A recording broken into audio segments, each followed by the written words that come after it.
Good day everyone, and most especially to our professor in this course, Dr. Manuel Roman, sir, and welcome to our subject, which is the M214, the educational planning. So this time I will be reporting about the components of educational planning. But we define first what is educational planning. Okay, so educational planning, it is refers to the process of setting goals, designing strategies, and making decisions to achieve desired outcomes in the field of education.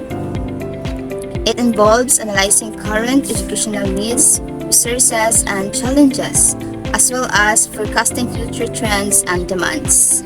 So, educational planners, it is consider factors such as curriculum development, infrastructure requirements, teacher training, budget allocation, and policy implementation to create effective and educational programs and systems.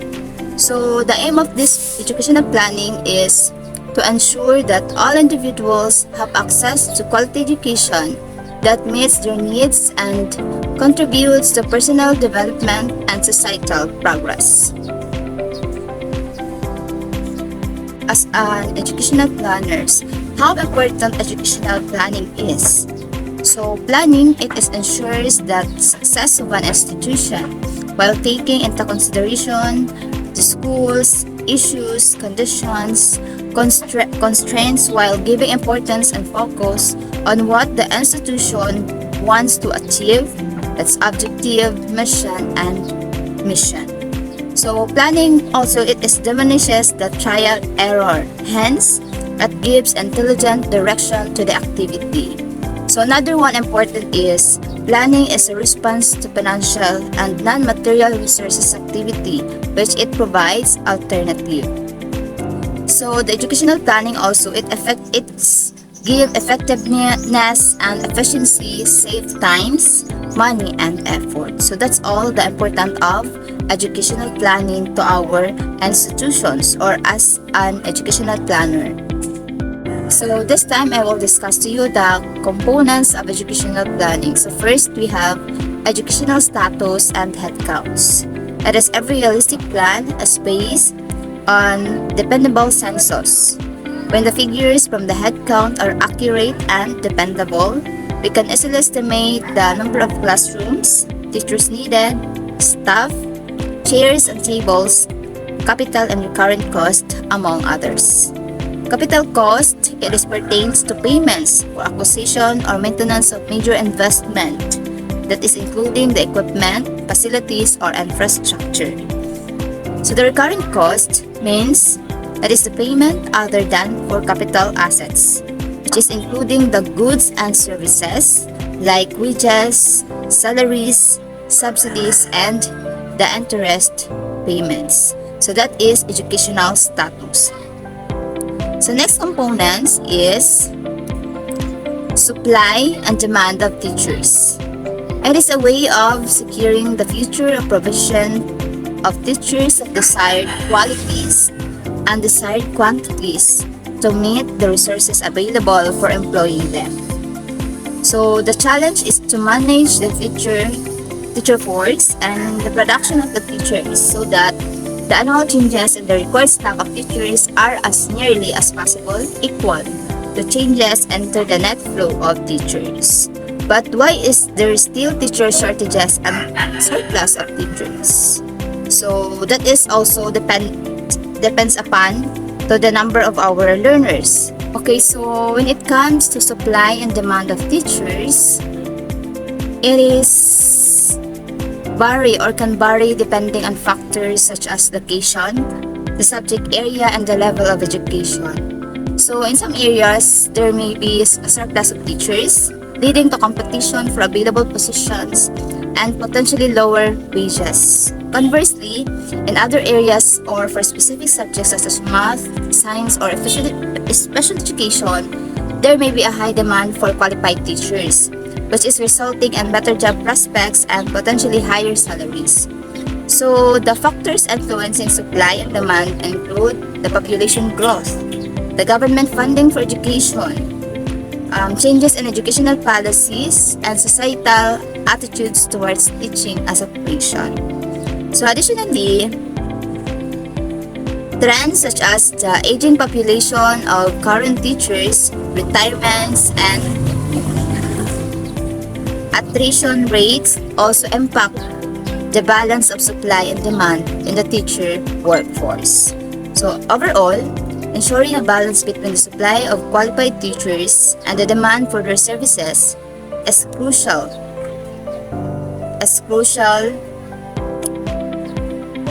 for maintaining a high-quality education system.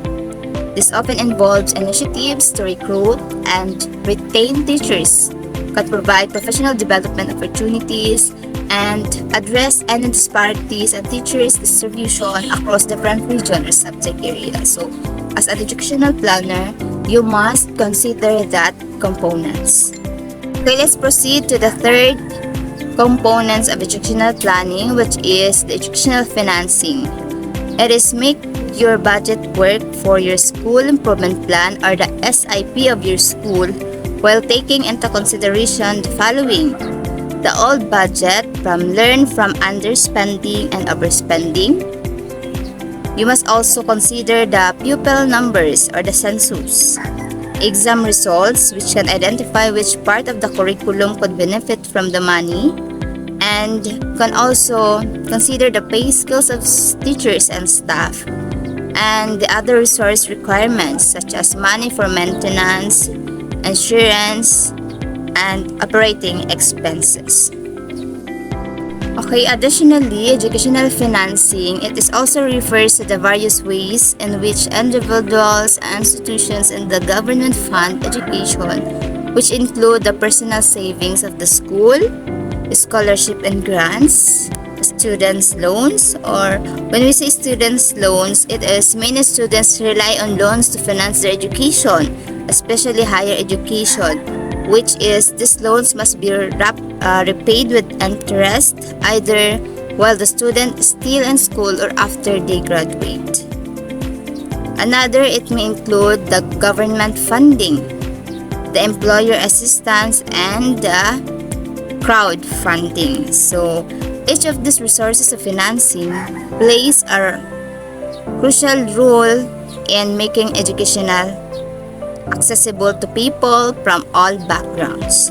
However, it's essential to consider the long-term financial implications for borrowing money for education and to explore all available options for funding before making decisions. That's it. Additionally, for educational financing, there are three major functions in educational planning which are separate and discrete and operations but are closely related: for budgeting, accounting, and auditing. So that is very important when it comes to educational financing. Let's proceed to the fourth components of the educational planning, which is the school building. A school facility is much more than a passive container of the educational process. Rather, it is an integral part of the conditions of learning. So the school facilities can create a sense of safety, ownership, security, and personal touch depending on the quality and design of the structure. So as an educational planner, you should consider also the school building. You must assure that the strength of your building is make our learners safe. Of course, our personnel and the staff of your school. Alright, additionally, the school buildings come in a various shapes and sizes, but they typically serve as educational institutions where students attend classes, learn, and interact with their teachers and peers. So these buildings often include classrooms, offices for staff, libraries, laboratories, gymnasium, canteen, and other facilities to support our learning and extracurricular activities. So when it comes to school buildings, it can range from small or the rural schools serving a few dozens of students. So they can be modern, state-of-the-art facilities, or the historic buildings with rich architectural features. Regardless of their design, school buildings play a crucial role in shaping the educational experience and fostering the sense of community among students, teacher, and parents. So, school buildings often reflect the culture and the values of community they serve. They may feature artwork, murals, and other displays that celebrate diversity, promote academic achievements, and inspire creativity. The fifth component is the curriculum development. So as an educational planner, you must always consider this curriculum development. When we say curriculum, it is the lessons and academic content taught in a school or in a specific course or program. Curriculum should be reviewed and revised on a regular basis so that it is able to serve the changing needs of both students and the society. So educational planning strives to research and develop, implement up-to-date and relevant curriculum system. And developing the curriculum lead to achieving the school's goals. So like for us, our curriculum for this 21st century is we belong to the K-12 curriculum. So meaning from kindergarten up to senior high, the grade 12. So the content of our curriculum will be focusing on our learners from kindergarten up to grade 12. So when we see curriculum development also, it is the process of designing and creating educational courses or programs, which involves determining the goals and objectives of the curriculum, selecting appropriate content and the materials, and organizing the sequence of learning activities. Alright, so here are some steps involved in curriculum development. So first, we need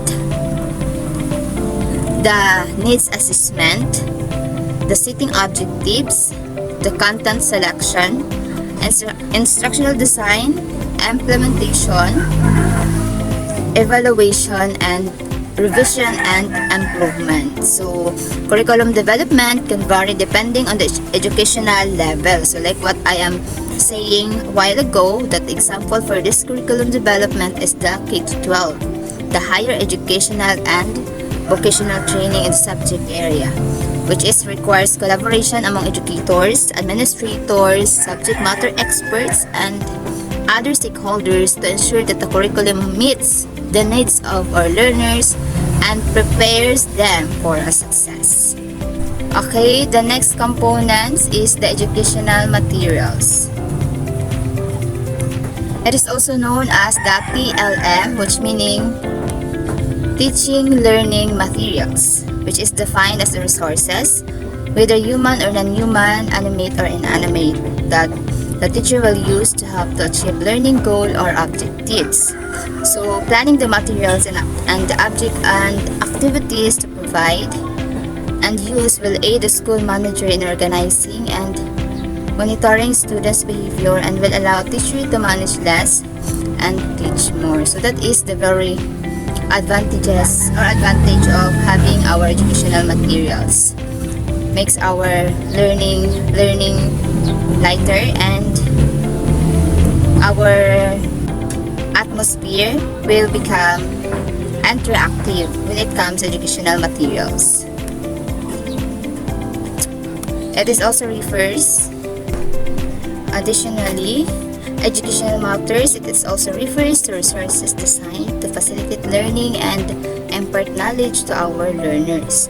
So these materials can take various forms, including the textbooks, workbooks, lecture notes, presentation, video simulations, worksheets, quizzes, and alternative or interactive online modules. They are typically created by our educators, instructional designers, or the subject matters experts to support formal or informal learning experiences in schools, training programs, or the self-study context. Alright, so what is the purpose of these educational materials?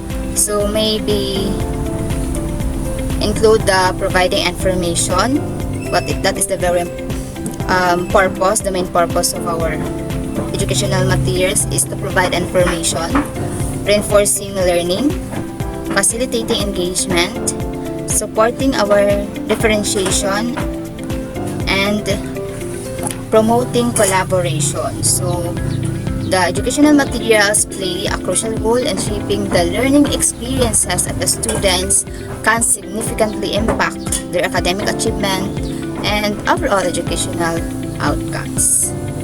The next components is the expansion models, meaning it is educational expansion is the increase in enrollment rates and the extensiveness of the educational system which we belong. So the 2 centuries ago, statistics and research have revealed that the mass education is prevalent in the modernized world. That is according to Boley, Ramirez Mayer, 1985, which is one of the reasons why educational planning involves creating expansion models and education. So, expansion models, it is refers to various approaches and techniques used to scale up the service. These models are designed to help our institution or our learnings grow their operations, increase the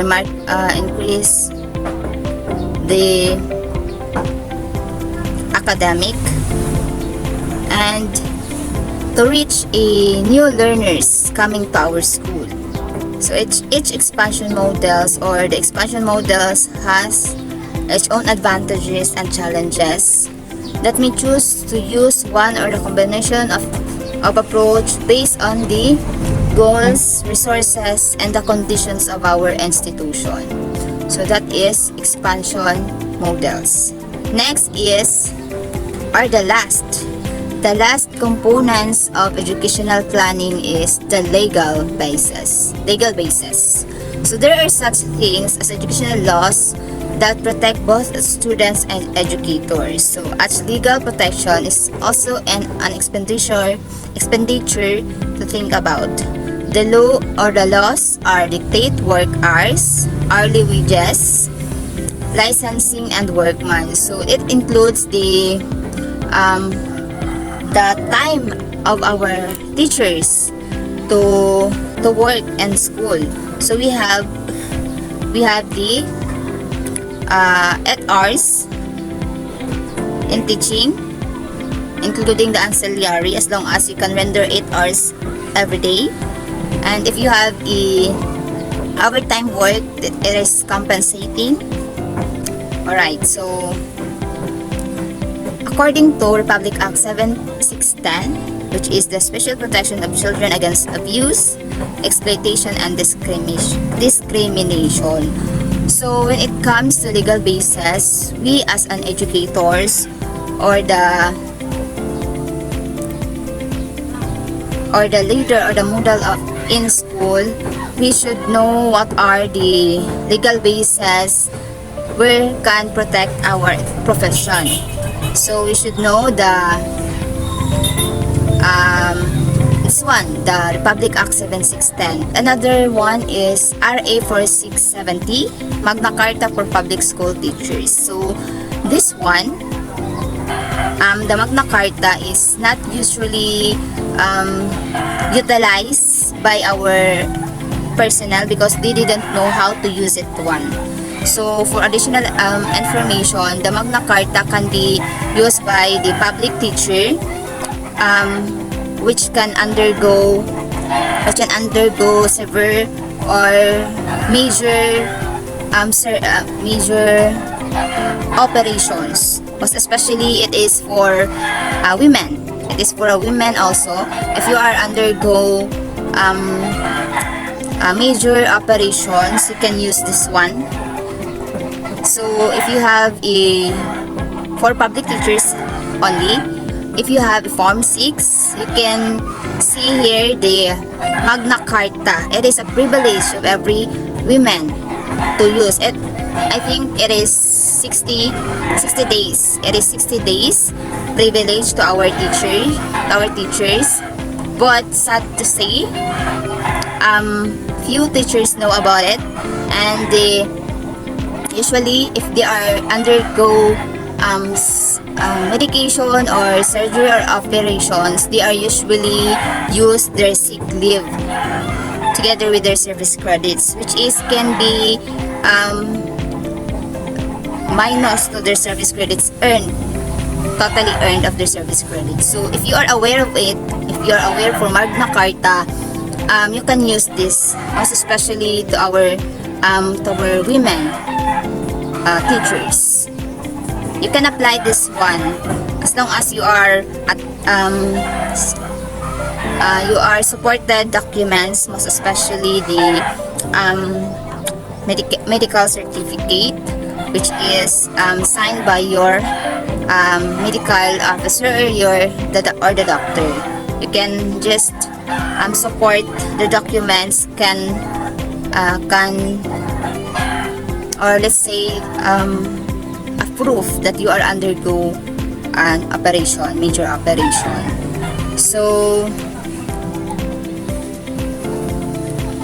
furthermore, the legal basis for educational planner may vary depending on the specific context and jurisdiction. However, some common legal bases, which include the federal and state education laws, which is these laws outline the rights and responsibilities of educational institutions, students, parents, and educators. They may cover areas such as access to education, curriculum standards, student privacy rights, and special education services. So another legal basis is all about education policies and regulation. So educational agencies or the DepEd often establish policies and regulations to implement and enforce educational laws or education laws. These policies may address issues such as school accreditation, teacher certification, student conduct, and graduation requirements. So another one is the contract law. So as educational planners may enter into contracts with schools, educational institutions, or individual client to provide planning services. These contracts define the rights and obligations of the parties involved and may include the provision related to payment, confidentiality, and dispute resolution. So another one is the intellectual property law, which means educational planners may develop proprietary materials such as lesson plans, educational resources, or the software tools. Intellectual property rules or laws is including the copyright and the trademark laws, which protect these materials from unauthorized use or reproduction. So another one as to consider if you are an educational planner is the employment laws. So in employment law, it is educational planners who are employed by educational institution or other organizations that may be subject to employment laws governing issues such as wages, the working conditions, and the employee's rights. So last thing is the data privacy laws. So as an educational planners, you may collect and process personal data from the students, the parents, or the educators as the part of their planning activities. So the data privacy laws such as the Family Educational Rights and Privacy Act, the FERPA in the United States. But another one is to regulate the collection, the use and disclosure of this information to protect individual privacy rights, not only the rights of our learners, their privacy, but of course the privacy rights of our personnel or our teachers. So these are just a few examples of the legal basis that may be applied to education planners. So it is important for educational planners to be aware and comply with the relevant laws and regulations in their jurisdiction to ensure they operate legally and ethically as an educational planners.